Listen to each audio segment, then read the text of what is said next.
Imagine India in the year 1000 CE.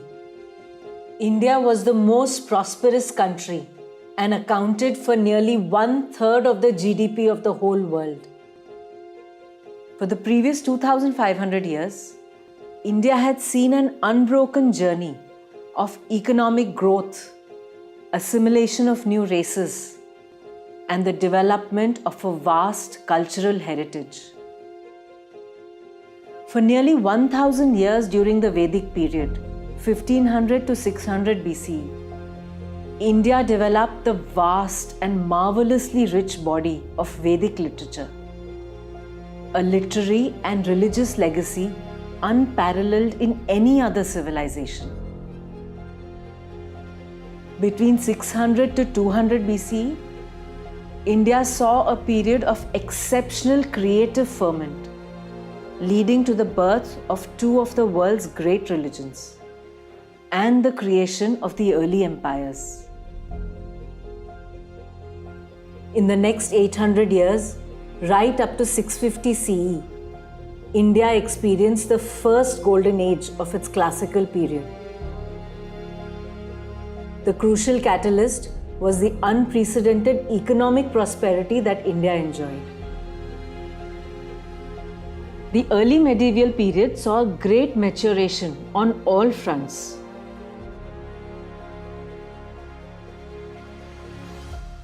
However, in the late medieval period, the creative phase of Indian civilization was coming to an end, and it began to experience deep internal fissures that were weakening it. India was becoming fragmented from great stable empires into numerous short-lived warring kingdoms, which led to a loss of political cohesion. There was a decline in global trade. This led to economic stagnation. With the increasing divisions of caste and rigidity of social structures, India began to experience a loss of social cohesion. And to top it all, religious life of Indians was also vitiated with the proliferation of priestcraft, superstition, and degenerate cults. In short, India was weakened internally. An internally weakened India now faced tremendous external challenges. India experienced wave after wave of Islamic attacks. This included the 17 consecutive attacks by Mahmud of Ghazni, the attacks of Muhammad Ghori in 1175, and the Mongol invasion of India around 1221. Each subsequent invasion led to a large-scale plunder. In the words of the Persian historian Abdullah Wasaf, the Mohammedan army brought the country to utter ruin and destroyed the lives of the inhabitants, plundered the cities, and captured their offspring. Many temples were deserted and the idols were broken and trodden underfoot, the largest of which was one called Somnath. This was followed by an unbroken subjugation of the Indian population by the new rulers, starting from the Sultanate of Delhi to the era of Mughal rule. In this period, the overall inequities in Indian society increased tremendously, and we as a people became further weakened. Then followed the British. The British conquest led to a huge draining of wealth from India. But it also led to the destruction of our education system and its replacement with a new system designed to make clerks of Indians. Lord Macaulay's minutes of 1835 clearly states, "We must at present do our best to form a class who may be interpreters between us and the millions whom we govern. A class of persons, Indian in blood and color, but English in tastes, in opinions, in morals, and in intellect. This control of the education system led to a colonization of the mind, the most devastating form of control and subjugation that India had ever been subjected to in its history. Indians began to believe what the British said themselves, that a single shelf of a good European library is worth the whole native literature of India and Arabia. How did India respond? In the 19th century, India saw the birth of several reform movements in different parts of the country. These were aimed at removing visible social evils such as sati, caste rigidity, polygamy, and child marriages. But they stopped short of addressing the deeper psychological, cultural, and civilizational challenges that India was facing.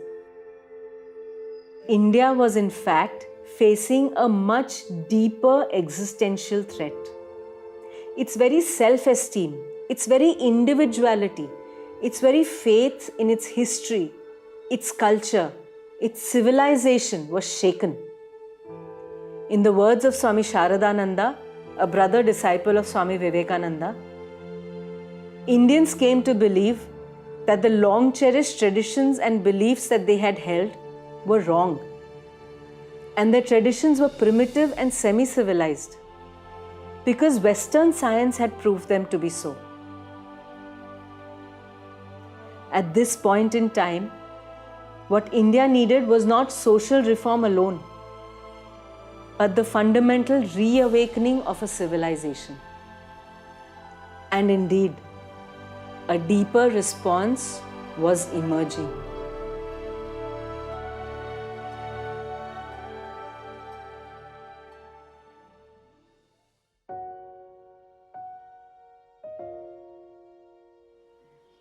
Away from the noise and newspapers and public talks, in the temple of Dakshineshwar outside Calcutta, an extraordinary life was unfolding silently.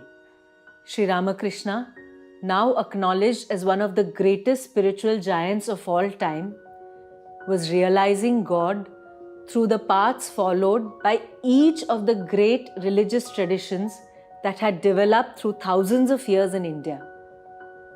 These include the paths followed by the Shakta traditions, the Vaishnava traditions, the Vedantic traditions, and many more.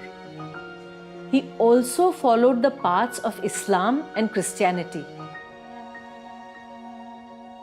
No wonder Romé Rolland, the Nobel Prize winning author, calls Sri Ramakrishna the fulfillment of the spiritual aspirations of 300 millions of Hindus for the last 2000 years. To this Ramakrishna, silently living the life, came young Narendra, a precocious young man with a brilliant intellect and well-read in Western philosophy. But this young man was no dry intellectual. He was also gripped with a spirit of true inquiry, a yearning for seeing the truth for himself. And it was this deep inner urge that led him to Sri Ramakrishna. The encounter began with the now famous question which Narendra asked Sri Ramakrishna, "Have you seen God?" And the answer equally famous, "I can see Him, only more clearly than I see you." Thus began a journey through the vast realms of spirituality, a journey which the extraordinary Narendra made with intensity and rapid progress, including the highest realization of Nirvikalpa Samadhi, considered the acme of spiritual life in many great traditions. Young Narendra was being prepared for an even greater life. His master placed upon him the responsibility of spreading his message to the world. One day when they were alone, Sri Ramakrishna looked at Narendra and went into Samadhi. Narendra felt the penetration of a subtle force and lost outer consciousness. When he regained his normal mood, the master said to Naren, today I have given you my all, and by this power you will do immense good in the world, and not until it is accomplished will you return. Thus was created the spiritual power that can be called Ramakrishna Vivekananda, India's ancient soul awakened in a modern mind. From 1888 onwards, he was impelled by some inner force to go beyond the boundaries of a small monastery at Baranagar, to seek and learn about his vast motherland through first-hand experience. What a unique education! He was today an unknown pilgrim, and the next day the guest of princes, conversing on equal terms with prime ministers and maharajas. In one place he dived deep into ancient books of study, and in another he was studying a great monument in intricate detail. Through his travels, Swami Vivekananda encountered again and again the basic contradiction at the heart of India. On the one side, he saw great spiritual and cultural wealth, and on the other side, he saw poverty and a deeply diminished race. In a talk with a brother disciple, he said, Hari Bhai, I'm still unable to understand anything of your so-called religion, but my heart has expanded very much, and I've learned to feel. Believe me, I feel intensely indeed.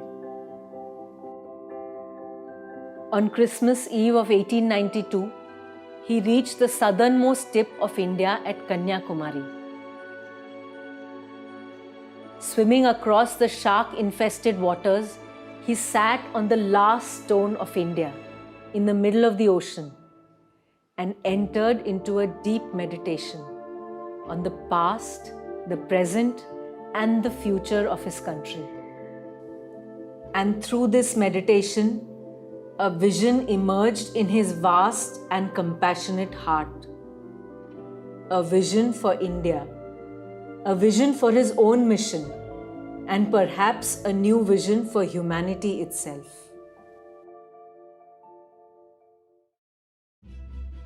It was after this meditation that Narendra, who now took on the name Swami Vivekananda, resolved to go to the West to participate in the Parliament of Religions, a world event at that time. His extraordinary debut at the Parliament of Religions and his famous beginning are well known.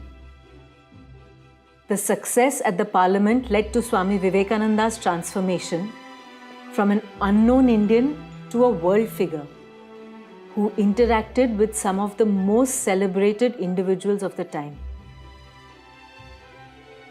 It also made many Westerners revise their opinion about India. For 3 years, Swami Vivekananda was seeding the powerful ideas of Vedanta and the Upanishads in the Western world.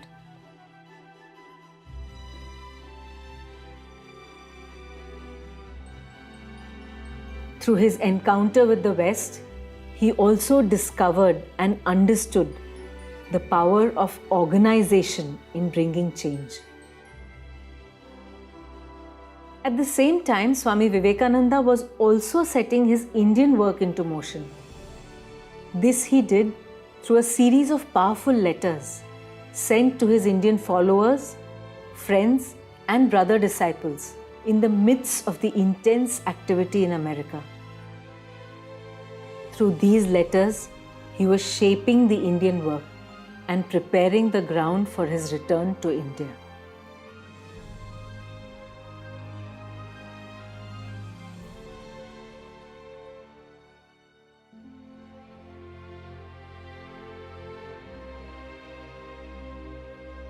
Swami Vivekananda returned to India in 1897, where he was accorded a hero's welcome. Thousands turned up to see this new type of hero, one who conquered not with weapons, but with lofty ideas and ideals. Swami Vivekananda gave a series of stirring lectures across the length and breadth of the country, awakening the nation The spirit of his talks can be understood when we listen to the first words of his lecture at Ramnad. In the voice of Swami Ragnathananda, the longest night seems to be passing away. The sorest trouble seems to be coming to an end at last.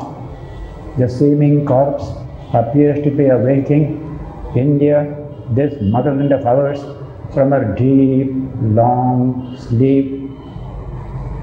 None can resist her anymore. Never is she going to sleep anymore. No outward powers can hold her back anymore. For the infinite giant, he is rising to her feet. through his words, Swami Vivekananda awakened his fellow countrymen from their collective national slumber. First of all, he awakened his fellow Indians at an individual level. He especially called out to the youth. Teach yourselves, teach everyone his real nature. Call upon the sleeping soul and see how it awakes. Have that faith, each one of you, that eternal power is lodged in every soul, and you will revive the whole of India. Be bold and fear not. Arise, awake, for your country needs this tremendous sacrifice. Rouse yourselves, therefore, for life is short. A far greater work is this sacrifice of yourselves for the benefit of your race, for the welfare of humanity. Second, he awakened Indians at a collective level. So long as the millions live in hunger and ignorance, I hold every man a traitor who, having been educated at their expense, pays not the least heed to them. Feel, therefore, my would-be reformers, my would-be patriots. Do you feel that millions are starving today and millions have been starving for ages? Great things have been done in the past in this land, and there is both time and room for greater things to be done yet. Therefore, let us go forward and do yet greater things. Third, he awakened Indians at the level of their role in the world. Each race has a peculiar mission to fulfill in the life of the world. Each race has to make its own result to fulfill its own mission. India's gift to the world is the light spiritual. Gifts of political knowledge can be made with the blast of trumpets and the march of cohorts. Gifts of secular knowledge and social knowledge can be made with fire and sword. But spiritual knowledge can only be given in silence, like the dew that falls unseen and unheard, yet bringing into bloom masses of roses. This has been the gift of India to the world, again and again.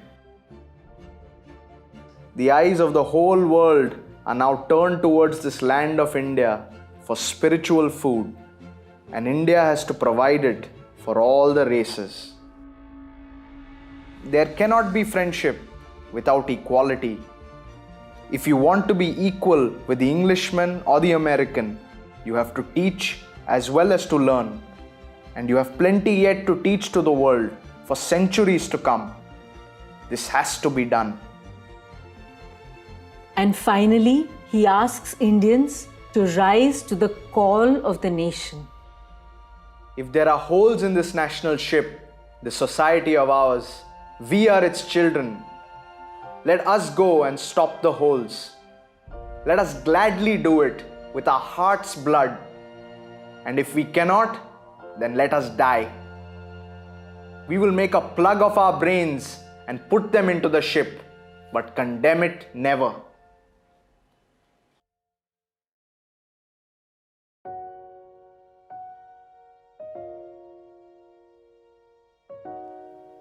Swami Vivekananda did not stop at inspiring his fellow countrymen. He also gave them a new way of understanding their own country.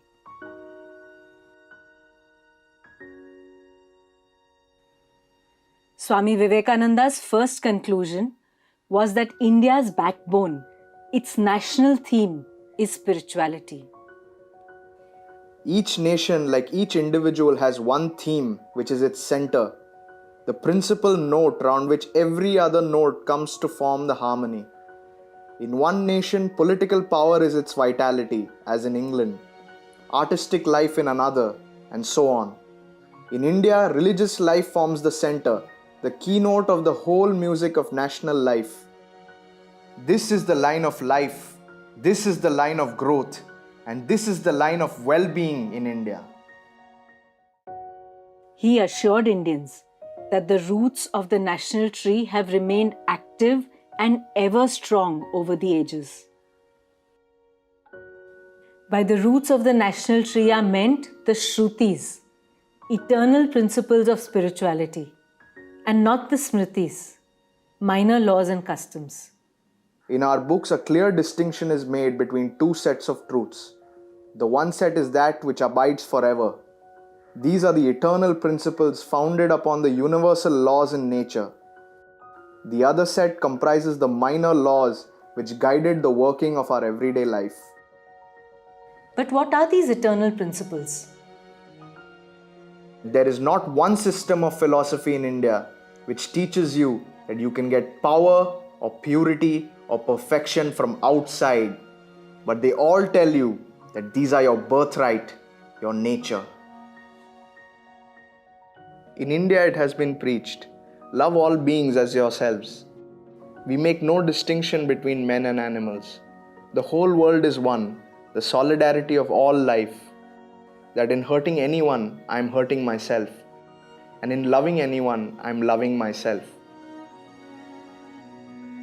The one great lesson that the world wants most, that the world has yet to learn from India, is the idea not only of toleration, but of sympathy. Says the Mahimna Stotra, as the different rivers taking their start from different mountains, running straight or crooked, at last come unto the ocean. So, O Shiva, the different paths which men take through different tendencies, various though they appear, crooked or straight, all lead unto thee. The unique idea that religion is to be realized is in India alone. This Atman is not to be reached by too much talking, nor is it to be reached by the power of intellect, nor by much study of the scriptures. It is to be realized. Our roots are strong because they are based on eternal spiritual principles.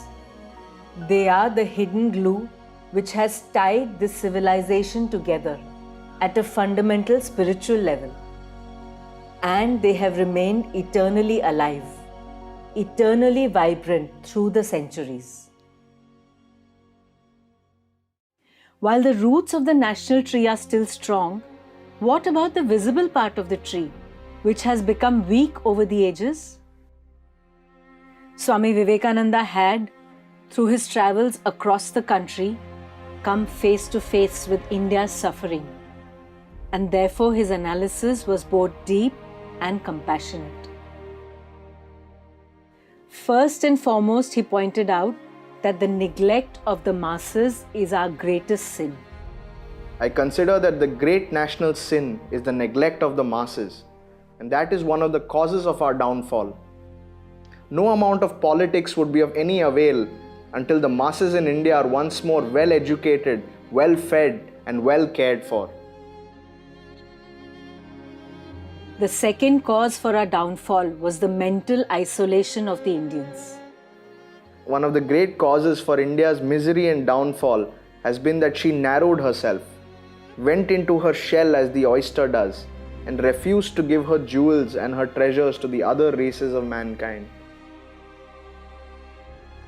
The third big cause of our misery was the fact that education was denied to large masses of Indians. The chief cause of India's ruin has been the monopolizing of the whole education and intelligence of the land by dint of pride and royal authority amongst a handful of men. And finally, he warned Indians that without treating women with respect, they could not expect to progress. All nations have attained greatness by paying proper respect to women.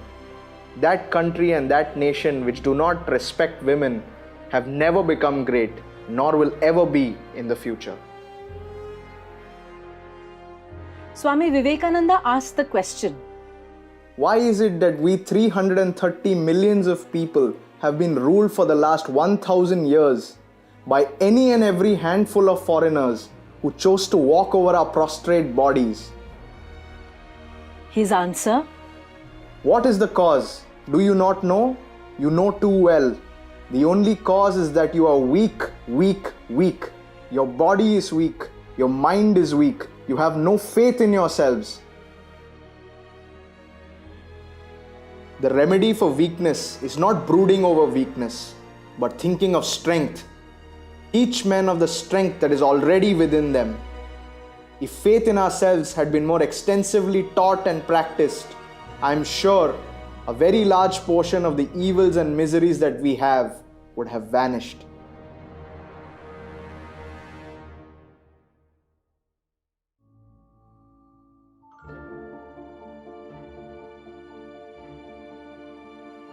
to a nation weakened through centuries, Swami Vivekananda offered the master solution of strength through the message of eternal India.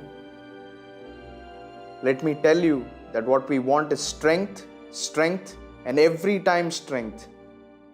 And the Upanishads are the great mine of strength. Therein lies strength to invigorate the whole world. The whole world can be vivified, made strong, energized through them. They will call with trumpet voice upon the weak, the miserable, and the downtrodden of all races, all creeds, and all sects to stand on their feet and be free. Freedom, physical freedom, mental freedom, and spiritual freedom are watchwords of the Upanishads. Swami Vivekananda wanted spirituality and the highest philosophy to empower people wherever they live and work. These conceptions of the Vedanta must come out, must remain not only in the forest, not only in the cave, but they must come out to work at the bar and the bench, in the pulpit, and in the cottage of the poor man, with the fishermen that are catching fish, and with the students that are studying. They call to every man, woman, and child, whatever be their occupation, wherever they may be. It would lead to a culture of work excellence across our society. If the fisherman thinks he is the spirit, he will be a better fisherman. If the student thinks he is the spirit, he will be a better student. If the lawyer thinks he is the spirit, he will be a better lawyer. Furthermore, it would also lead to social equality. If you teach Vedanta to the fisherman, he will say, I am as good a man as you. I am a fisherman, you are a philosopher, but I have the same God in me as you have in you. And that is what we want. No privilege for anyone, equal chances for all. In short, we have an opportunity to create a new society based on the universal ideas in the Upanishads. Your spirituality, in a certain sense, will have to form the basis of the new order of society. Swami Vivekananda translated this vision into a model for nation building. This he called practical Vedanta. Through practical Vedanta, eternal India will flow into visible India, rejuvenating it.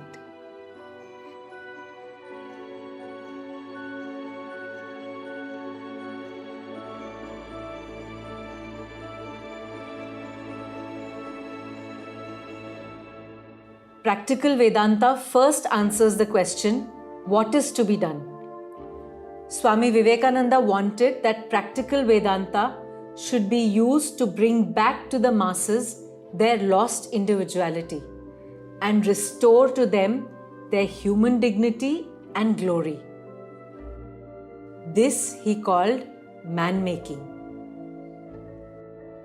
Second, how is it to be done? The means for man-making on a nationwide scale is through a new form of education called man-making education. Third, who will do it? To every responsible citizen of the country, Swami Vivekananda has a message. The national ideals of India are renunciation and service. Intensify her in those channels, and the rest will take care of itself. Thus, Swami Vivekananda's vision of practical Vedanta is a manifesto for nation building through spirituality, which includes within its scope a vision of equitable national development, a vision for a new education system, a guide for responsible citizenship.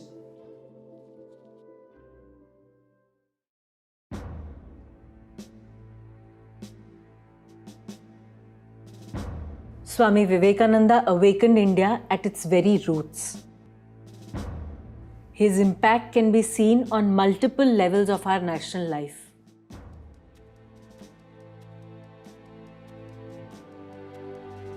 Mahatma Gandhi, when he visited Belur Mutt, had this to say: "I have gone through his works very thoroughly, and after having gone through them, the love that I had for my country has become 1,000-fold.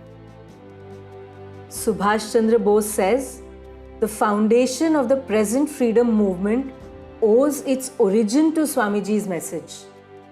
A yogi of the highest spiritual level, in direct communion with the truth, who had for the time being consecrated his whole life to the moral and spiritual uplift of his nation and of humanity. That is how I would describe him. If he had been alive, I would have been at his feet." Jawaharlal Nehru said, "He was no politician in the ordinary sense of the word, and yet he was, I think, one of the great founders of the national modern movement of India." Vinoba Bhave said, "Swami Vivekananda advised us to dedicate ourselves to the service of the Daridra Narayana, God manifested in the hungry, destitute millions, to their uplift and edification." The word Daridra Narayana was coined by Vivekananda and popularized by Gandhiji. Christopher Isherwood, the author, comments, "Vivekananda was profoundly moved by the realization of India's poverty and the state of her oppression under the British colonial rule. And he proposed a revolution. The spirit of this revolution enormously influenced Gandhi and influences Indian political thought to this day."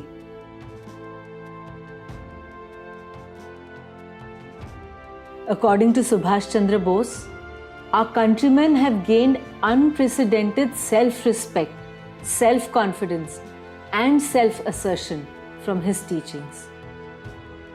Rabindranath Tagore says, "If you want to know India, study Vivekananda. In him, everything is positive, nothing negative." According to noted historian and Indologist A.L. Basham, he will be remembered as one of the main molders of the modern world, especially as far as Asia is concerned, and as one of the most significant figures in the whole history of Indian religion, comparable in importance to such great teachers as Shankara and Ramanuja. C. Rajagopalachari makes a telling tribute to Swami Vivekananda's contribution. It is Swami Vivekananda who saved Hinduism and saved India. But for him, we would have lost our religion and would not have gained our freedom. We therefore owe everything to Swami Vivekananda. Margaret Noble, Sister Nivedita, who was Swami Vivekananda's Irish disciple, sums up his message.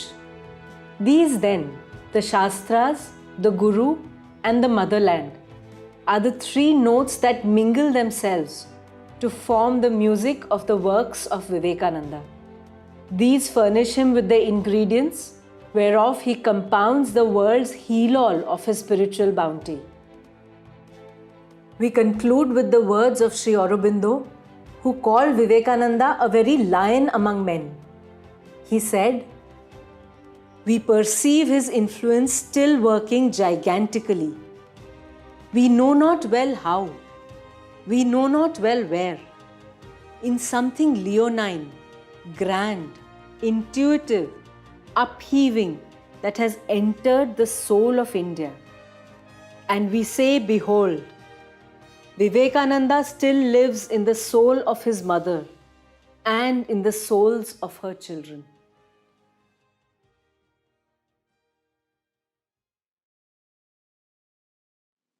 As long as he lived, Swami Vivekananda shed his life's blood for his fellow countrymen. Furthermore, he promised, It may be that I shall find it good to get outside of my body, to cast it off like a disused garment. But I shall not cease to work. I shall inspire men everywhere until the world shall know that it is one with God.